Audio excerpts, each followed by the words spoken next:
Hola, ¿qué tal? Hoy les quiero platicar de la novela El búfalo de la noche. Es esta novela de Guillermo Arriaga. Ustedes conocen a este autor mexicano, afecto a la cacería, antiguo maestro en la Universidad Iberoamericana y buen amigo también.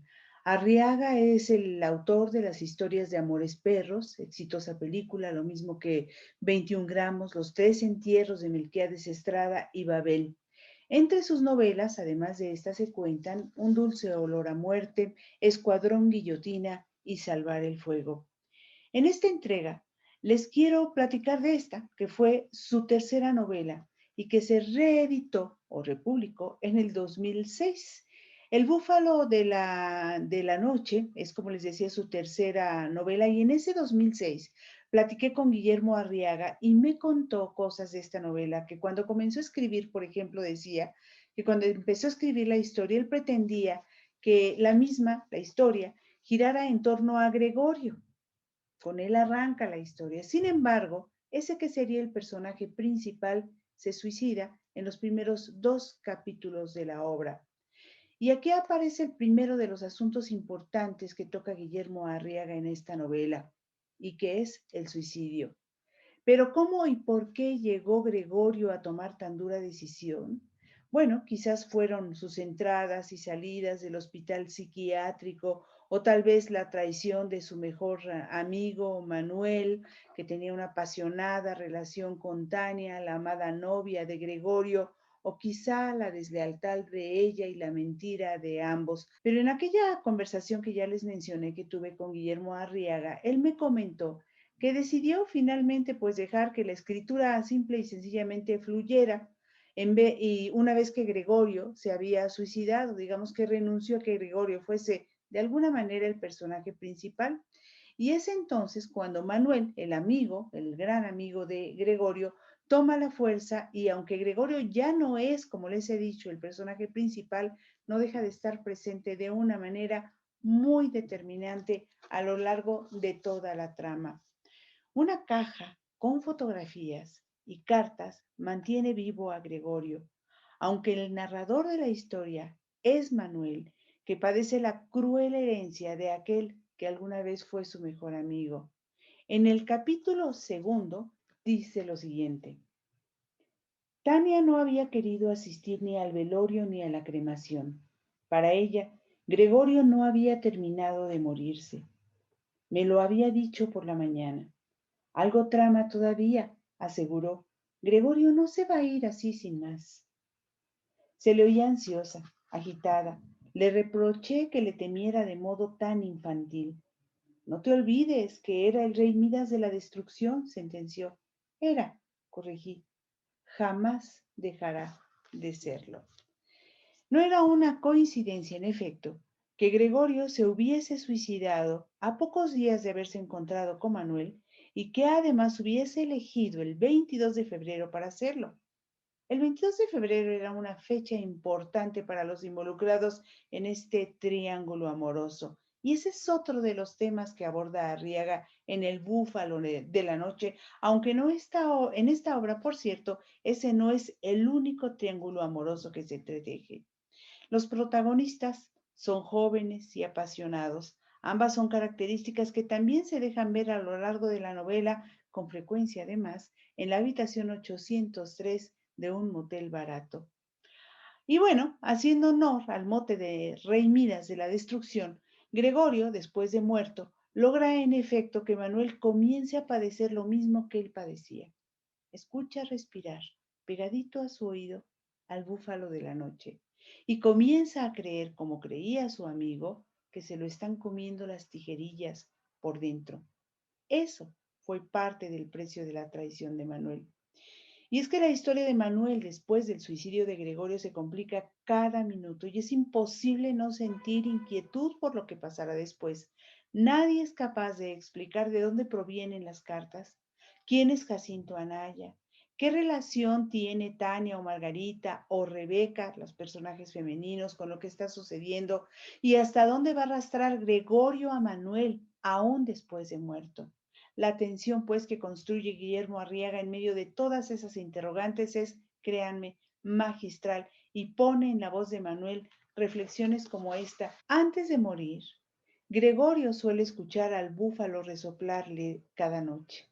Una vez muerto, su amigo Manuel empieza a buscar las tijerillas que tal vez se lo quieren comer por dentro, tal como le sucedía a su amigo recientemente muerto. Y como Gregorio escucha el resoplido del búfalo cada noche. Como les decía, El Búfalo de la Noche es la tercera novela de Guillermo Arriaga. Tiene varias ediciones, así que la pueden encontrar en Norma, de Bolsillo o Grijalbo. Este ejemplar que yo tengo es el de Norma, que como ven en la portada tiene a quien sería Tania, solitaria, quizás ahí en la habitación 803, después de haber hecho el amor con Manuel, andando aún con o siendo novia aún de Gregorio. En las otras editoriales, el protagonista en la portada es el búfalo de la noche. Y es que El Búfalo de la Noche fue la primera novela de Guillermo Arriaga que relanzó la editorial Norma. A esta siguieron las demás. Es por eso que se puede encontrar en De Bolsillo, en Pasta Dura o bien en Grijalbo. Sin embargo, no fue sino hasta su relanzamiento cuando El Búfalo de la Noche tuvo lo que merecía, un gran relanzamiento a nivel mundial que llevó al autor por varios países de Europa. La novela está traducida a varios idiomas, pero el primero en realidad en el que se tradujo fue al portugués. Y en aquella ocasión en la que les he mencionado que platiqué con Guillermo Arriaga en 2006, me contó entre muchas otras cosas que desde una cárcel de Brasil recibió la carta del encargado de la biblioteca que le decía que su novela era la favorita de los reos y que si podía enviar más ejemplares porque solamente tenían uno. Arriaga envió 50 ejemplares del Búfalo de la Noche y después, cuando fuera a presentar la novela a Brasil, cosa que ya tenía planeada, me dijo visitaría aquella cárcel.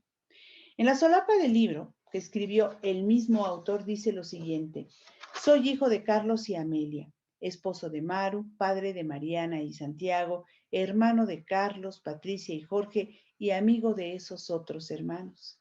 Esta frase en particular se conecta con la trama de la novela, pues tal como el autor dice, él siente que nuestra identidad está conformada no solamente por nosotros mismos, sino por la gente que nos rodea, que escogemos que nos quiera. Arriaga piensa que uno no puede decidir su persona si no es a través de los otros. Y cuando alguien muere, su identidad sufre una especie de desgarro. Entonces la muerte se convierte en un espejo de la vida, en un espejo de quién es esa persona que murió. Y no solo eso, sino que la muerte está presente. No hay quien se zafe, me decía Arriaga. No sé por qué le damos tantas vueltas. Provoca horror, provoca terror, pero es parte de la vida. Quizá eso nos explique por qué la muerte está tan presente en otras obras del mismo autor. En cuanto a la tradición de Manuel y al hecho de que Gregorio era una especie de rey Midas de la destrucción, Guillermo Arriaga dice que no cree que toda persona tenga un lado oscuro, pero a él le llaman mucho la atención aquellos a los que les gusta ir a las orillas de los abismos, los que caminan en los límites de la vida, pues le parecen muy seductores. Son ese tipo de personas, dice el autor, que son capaces de ir más allá que cualquiera y que han estado en las cumbres igual que en los abismos y por lo tanto tienen una visión muy distinta de la vida porque la han visto de muy arriba y la han visto de muy abajo. Es ese tipo de personas y de sus vidas que quizá Guillermo Arriaga nutre su narrativa y qué novelista podría no necesitarlo. Finalmente dice Arriaga, a mí me gustan los personajes que llegan a una visión luminosa después de haber pasado por un terreno oscuro, aunque debo decir que en particular ese no es necesariamente el proceso de los personajes en El Búfalo de la Noche.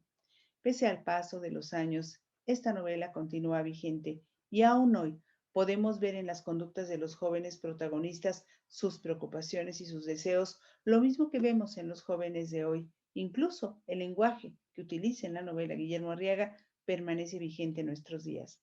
La obra se filmó antes de su lanzamiento, se hizo la película y se estrenó poco después. El propio Arriaga, por cierto, hizo la adaptación, campo en el que tiene sobrada experiencia, y la dirección estuvo a cargo de Jorge Hernández, nacido en Venezuela, ya nacionalizado mexicano. Para Guillermo Arriaga, Jorge Hernández hizo un gran papel. Bueno, pues es mi recomendación de esta entrega, El Búfalo de la Noche, de Guillermo Arriaga, reeditado por Norma, como les dije, en 2006, aunque quizás consigan en las librerías de viejo que tanto necesitan de nuestro consumo, particularmente en estos tiempos, alguna de las ediciones anteriores. Hasta aquí mi entrega de hoy en los libros de Blanca Lolbe y les espero en la próxima con otro de mis libros.